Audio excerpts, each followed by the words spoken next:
Hey everyone, today I'm going to be sharing with you my favorite way to make homemade ice cream. Today's recipe is for roasted strawberry ice cream and it comes straight out of my cookbook, Cookies and Cream. I'm showing you how to make a French-style custard-based ice cream that's so rich and creamy, you're going to love it, and I guarantee it's better than any store-bought ice cream you've tasted. So if you'd like to learn how to make homemade ice cream, then just keep watching. To get started with our custard, we're just going to heat our cream and milk mixture over the stove until it's nice and warm. I have 2 cups of heavy cream, 1 cup of whole milk. Usually I use half milk, half cream, but since we're going to be making this a fruit ice cream and adding water with the fruit, I want to make sure it stays nice and rich and creamy and doesn't get too hard in the freezer, and the fat in the heavy cream will help that. I also added some granulated sugar, a pinch of salt, and a splash of vanilla. Don't forget, you can always find the full recipe on my blog at handletheheat.com. Giving that a quick stir, then it's going to go onto my stovetop over medium heat, and I'm just going to let it heat for about 5 minutes or until the mixture is warm and begins to steam. While that's heating, I'm going back to my counter and I'm whisking 4 whole egg yolks. And this is what's going to give the ice cream a really rich, silky, just luxurious, velvety texture. It's not going to get too hard in the freezer. It's just so delicious. Custard-based ice cream is so amazing. So that I can add my eggs into the hot mixture without the hot cream mixture without totally having them curdle and scramble, I'm going to temper them with the hot milk mixture, just adding a little bit of the milk at a time, whisking constantly to gently warm the eggs. By doing this, we prevent scrambling, getting big chunks of gross eggs in our mixture, and then we can add it all back into the pot. So adding all of the egg yolks, the cream, everything that we just tempered back into the pot, and I'm going to cook this over medium heat until it coats the back of the spoon. And it is important to use a digital thermometer here because it just ensures accuracy. We want to cook it until it's about 175 degrees Fahrenheit. And this is the perfect temperature so that it's rich and creamy, it's not too thin, and it's not going to overcook it. And that takes about 5 to 7 minutes. You want to make sure that you're stirring that entire time. And once that's reached 175 degrees, we're going to strain it into an ice bath. I just have the bigger bowl there on the bottom, has ice in it, and I just strained it into the bowl inside. And see those tiny little pieces of egg? Even though we tempered it, we still get little tiny pieces of egg, and that's why we strain it, just to make sure we have a really nice creamy and smooth ice cream.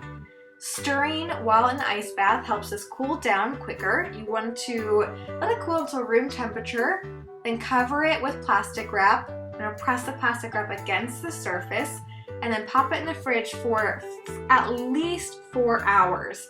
I like to actually chill this overnight because I find that it chills better in the ice cream maker if it's ultra cold.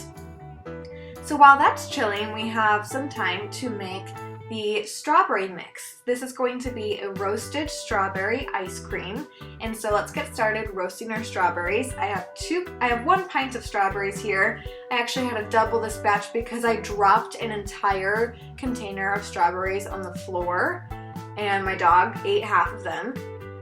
My bag from the grocery store is packed so full, so I had to go back later at night and make another batch of roasted strawberries. So what you see here is only half the amount that the recipe actually calls for. So I'm just coating the strawberries with sugar and balsamic vinegar. I'm going to give it a nice toss, and then we're roasting it low and slow. So that means 300 degrees Fahrenheit for about 30 minutes, or until the strawberries have released their juices and are, nice and soft.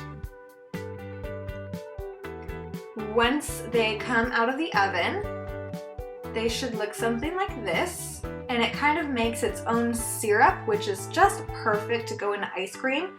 I'm going to mash them up with a potato masher. You could also use the back of a fork until they are just the consistency I like. So I like to have some bigger chunks of strawberry so that the texture has a nice texture. The ice cream has a nice texture. You can mash it to whatever consistency you like.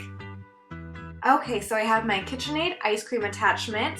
That bowl has been freezing for at least 12 hours. It's super cold, and my ice cream custard has been refrigerating overnight, so everything's super cold. That's going to be key to making sure our ice cream gets nice and voluminous and fluffy and doesn't just, you know, keep a liquid soupy consistency.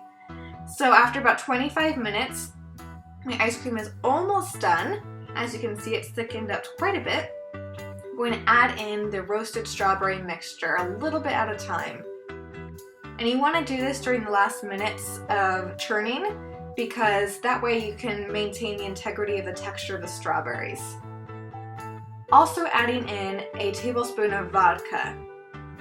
And the vodka helps keep the mixture nice and creamy.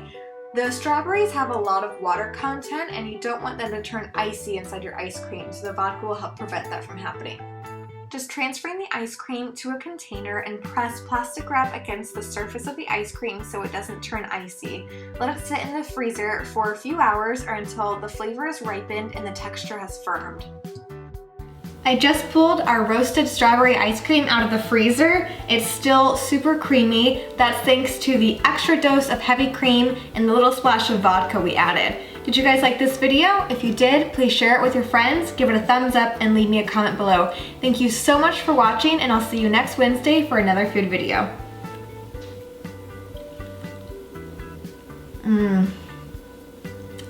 Oh my God. You have to make this recipe.